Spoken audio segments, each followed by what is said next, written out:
নমস্কার বন্ধুরা, আজকে নিয়ে চলে এসেছি ডিম রান্নার একদম সহজ একটা পদ্ধতি, কিন্তু যা দেখলে জিভে জল চলে আসবে। আমি টুম্পা, আর আমার টুম্পা মুখার্জি চ্যানেলে আপনাদের সবাইকে জানাই স্বাগত। আশা করছি সবাই ভালো আছেন, আমিও ভালো আছি। আর আজকে নিয়ে চলে এসেছি ডিমের একদম সহজ একটা পদ্ধতিতে আমি ডিম রান্না করব। তো সেই রেসিপিটাই আজকে আপনাদের সাথে আমি শেয়ার করব। তো তার জন্য এখানে আমি 4টে ডিম নিয়ে নিয়েছি, আর ডিমটা এখন আমি সেদ্ধ বসিয়ে দিয়েছি। আর ডিমটা অনেক সময় হাতে সময় থাকে না, তাড়াতাড়ি আমরা ডিম সিদ্ধ করতে চাই, তো সেটা কিভাবে করবেন আমি বলে দিচ্ছি। এই যে ডিমের মধ্যে আমি দিয়ে দিলাম নুন, আর এখানে দেখুন 1 চামচ আমি দিয়ে দিলাম ভিনিগার। এই নুন আর ভিনিগার দেওয়াতে ডিমটা কিন্তু খুব তাড়াতাড়ি সেদ্ধ হয়ে যাবে। তাই অনেক সময় আমাদের হাতে সময় থাকে না, তো আপনাদের হাতেও যদি না সময় থাকে তখন এই সহজ পদ্ধতিটা অবলম্বন করতে পারেন। একটু নুন আর একটু ভিনিগার মিশিয়ে ডিমটাকে সিদ্ধ করবেন, দেখবেন খুব তাড়াতাড়ি ডিমটা সিদ্ধ হয়ে যাবে। চলুন বন্ধুরা, ডিমটা সেদ্ধ হতে থাক। এদিকে আমি ডিম রান্নার জন্য একটা মশলা রেডি করে নেব। তার জন্য একটা কড়াই বসিয়ে দিয়েছি, আর কড়াইয়ের মধ্যে দিয়ে দিলাম সর্ষের তেল। আজকে রান্নাটা আমি সর্ষের তেলেই করব, তাই দিয়ে দিলাম সর্ষের তেল। আপনারা চাইলে যে কোনো তেলেই রান্নাটা করে নিতে পারেন। তো প্রথমেই দিয়ে দিলাম এখানে 2টো বড় বড় পেঁয়াজ আমি সরু সরু করে কেটে নিয়েছি, সেটাই তেলের মধ্যে দিয়ে খুব ভালো করে ভেজে নেব, মানে পেঁয়াজের একটা বেরেস্তা রেডি করে নেব। তো চলুন পেঁয়াজের বেরেস্তা রেডি করি। আর ওদিকে দেখুন আমার ডিমটাও খুব সুন্দর এই যে সেদ্ধ হয়ে গিয়েছে। আমি এখন গ্যাসটা অফ করে দিলাম, আর এদিকে দেখুন আমার বেরেস্তাটাও রেডি হয়ে গিয়েছে। তো বেরেস্তাটা এখন আমি মিক্সারের বাটিতে তুলে ঠান্ডা করে নেব। তো যতক্ষণ ঠান্ডা হবে ততক্ষণে আমার ওদিকে পেঁয়াজটাও বন্ধুরা ডিমটাও ছাড়ানো হয়ে যাবে ঠান্ডা করে। তো এই যে বেরেস্তাটা আমি মিক্সারের বাটিতে নিয়ে নিয়েছি, এর সাথে এখন বেশ কিছু উপকরণ অ্যাড করে নিচ্ছি। প্রথমেই ভর্তি করে দিয়ে দিলাম, মানে 1 চামচ ভর্তি করে দিয়ে দিয়েছি আমি টক দই।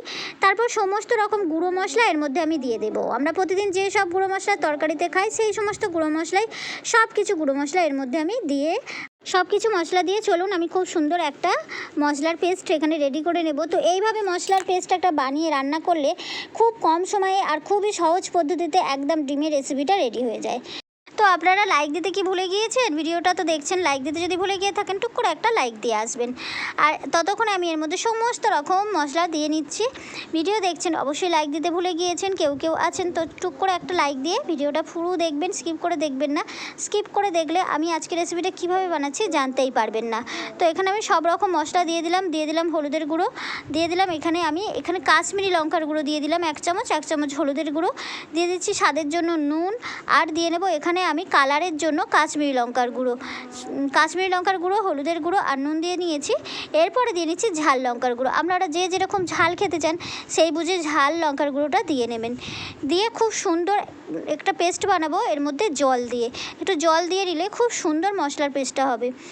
আর এর মধ্যে পেঁয়াজ বেরেস্তাটা দিয়েছি, এতটা সুন্দর রেসিপিটা খেতে হবে যে আপনারা যদি না বানিয়ে খান, তাহলে না বানিয়ে খেয়েছেন তাহলে জানতেই পারবেন না। একবার এভাবে বানিয়ে খেয়ে দেখবেন, খুবই সুন্দর হয়। খুবই কম সময়ে আর খুবই কম উপকরণে এই ডিমের রেসিপিটা রেডি হয়ে যায়। তো চলুন এর মধ্যে জল দিয়ে নিয়েছি, দিয়ে এখন চাপা দিয়ে খুব সুন্দর একটা পেস্ট আমি রেডি করে নিচ্ছি। তো অনেকে তো অনেকভাবেই ডিমের রেসিপি বানিয়ে খেয়েছেন, আজকে একদম আমি সহজ পদ্ধতিতে ডিমের রেসিপিটা দেখাচ্ছি। একদম বর্ষাকাল আর একদম খুবই কম সময়ে ডিমের রেসিপিটা বানানো হয়ে যায়। হাতে একদম সময় না থাকলে ভালো লাগে না, তখন এইরকমভাবেই ডিমের রেসিপিটা বানিয়ে নিতে পারেন। এই যে ডিমের খোসাগুলো ছাড়িয়ে নিয়েছি, খোসা ছাড়ানোর পর একটা ছুরি দিয়ে একটু কেটে দিচ্ছি ডিমগুলোকে, আমি ছিঁড়ে দিচ্ছি বলতে পারেন। তো যাতে ডিমের মধ্যে মশলাটা চলে যায় সেই জন্যই আমি একটু ছিঁড়ে দিলাম ছুরি দিয়ে। এরপর বেরেস্তাটা তুলে নিয়েছিলাম, যে তেলটা ছিল সেই তেলের মধ্যে আমি ডিমগুলোকে ভেজে নেব। নুন হলুদ দিয়ে খুব ভালো করে ডিমগুলোকে ভেজে নেব, তাহলে ডিমগুলোর মধ্যে নুন হলুদটা যাবে আর ডিমগুলো খেতে কিন্তু ভালো লাগবে ডিমটা ভেজে নিলে। তো আপনারা চাইলে ডিমটা নাও ভেজে রান্না করতে পারেন, কিন্তু ডিমটা ভেজে নিলে খেতে কিন্তু খুবই সুন্দর হবে, তাই আমি ডিমটা ভেজে নিলাম। তো আমার চ্যানেলে নতুন বন্ধু এসে থাকলে অবশ্যই আমার এই চ্যানেলটিকে সাবস্ক্রাইব করে নোটিফিকেশনটা অল করে রাখবেন, যাতে আমার চ্যানেলের নিত্য নতুন যে কোনো ভিডিও ছাড়া মাত্রই আপনাদের সবার কাছে পৌঁছে যায় আর আপনারা দেখতে পান। আমি এরকম অনেক রেসিপির ভিডিও আমার চ্যানেলে দিয়েছি, তো আপনারা যদি দেখতে চান আমার ভিডিও সেকশানে গিয়ে দেখে আসতে পারেন। খুব সুন্দর সুন্দর রেসিপি আছে আমার চ্যানেলে। তো আর আপনারা কীরকম রেসিপি দেখতে চান, কী রেসিপি দেখতে চান সেটাও কমেন্টে আমাকে জানাতে পারেন। আর আজকের রেসিপিটা কেমন হয়েছে সেটাও কমেন্ট করে অবশ্যই জানাবেন, ছোট্ট একটা কমেন্ট করে। আপনাদের কমেন্ট পড়তে তো আমার খুবই ভালো লাগে। তো এই যে আমি ডিম ভেজে ডিমগুলোকে তুলে নেবার পর ওই তেলের মধ্যেই আমি খুবই কম তেলে খুব কম মশলায় আজকে এই ডিমের সহজ পদ্ধতিটা দেখাচ্ছি আপনাদের।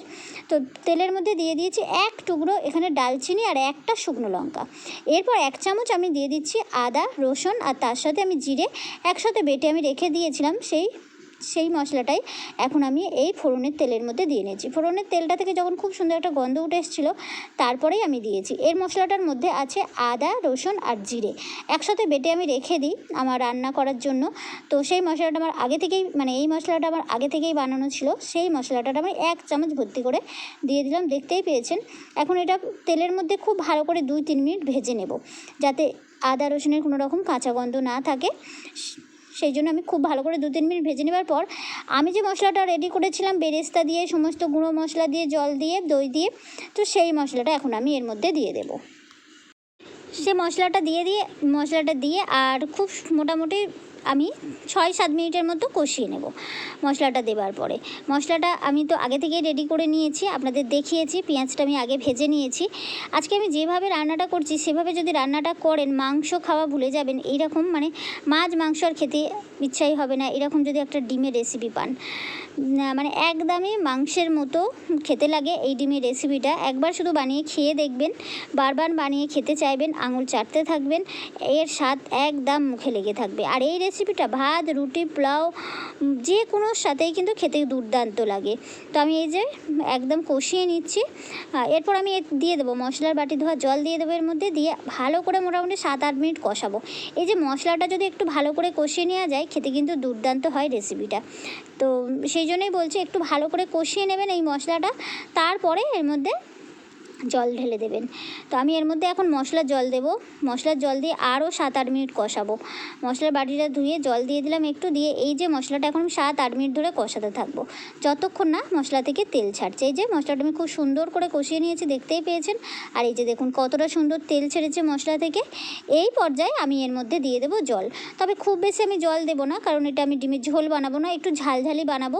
তাই এখানে 1 কাপ মতো আমি জল দিয়ে নেব। আর তার আগে ডিমগুলো এই মশলার মধ্যে আমি দিয়ে নিচ্ছি, দিয়ে একটু কষিয়ে নেব। তো মশলার মধ্যে ডিমটা দিয়ে একটু কষিয়ে নিলে ডিমটা কিন্তু খেতে খুবই ভালো লাগে। ডিমের মধ্যে সমস্ত মশলাগুলো চলে যায়, যেহেতু আমি ছিঁড়ে দিয়েছি ডিমটা, এই কারণেই ডিমটা আমি ছিঁড়ে দেওয়া, যাতে ডিমের মধ্যে সমস্ত মশলার উপকরণগুলো যায়। তো এখন আমি খুব ভালো করে একটু কষিয়ে নেবার পরে 2-3 মিনিট কষিয়েছি, খুব বেশি সময় নয়। এরপর এর মধ্যে আমি দিয়ে দিচ্ছি 1 কাপ, বড় কাপের 1 কাপ জল। যে বাটিতে আমি ডিম ভেজে তুলে রেখেছিলাম সেই বাটিতেই জল নিয়ে সেই বাটির 1 কাপে জল দিয়ে দিলাম। ব্যাস, এখন ভালো করে ডিমের এই জলটাকে ফুটিয়ে নিয়ে আর 5-6 মিনিট চাপা দিয়ে রান্না করে নিলেই ডিমের রেসিপিটা একদম রেডি হয়ে যাবে। এই যে খুব সুন্দর ফোটা শুরু হয়ে গিয়েছে। এরপর একদম গ্যাসটা আমি কমিয়ে দেব, দিয়ে ব্যাস মোটামুটি 4-5 মিনিট চাপা দিয়ে আমি রান্না করে নেব ডিমটা। ব্যাস, তাহলে আজকেই আমার ডিমের রেসিপিটা রেডি হয়ে গেল। আজকে আমি যেভাবে করলাম খুবই সুন্দরভাবে একটা সহজ পদ্ধতিতে ডিমের রেসিপি আপনাদের শেয়ার করেছি। আশা করছি আপনাদের ভালো লেগেছে। তো এই যে খুলে নিয়ে আপনাদের দেখাচ্ছি কতটা সুন্দর হয়েছে ডিমের রেসিপিটা। এখন ওপর থেকে ছড়িয়ে দিচ্ছি বেশ গরম মশলা। এবার গরম গরম ভাত, রুটি, পরোটা যে কোনোর সাথে খেয়ে নেবেন, দেখবেন দুর্দান্ত হয় এই ডিমের রেসিপিটা। তো আপনাদের কেমন লাগলো অবশ্যই আমাকে কমেন্ট করে জানাবেন ভালো লাগলে।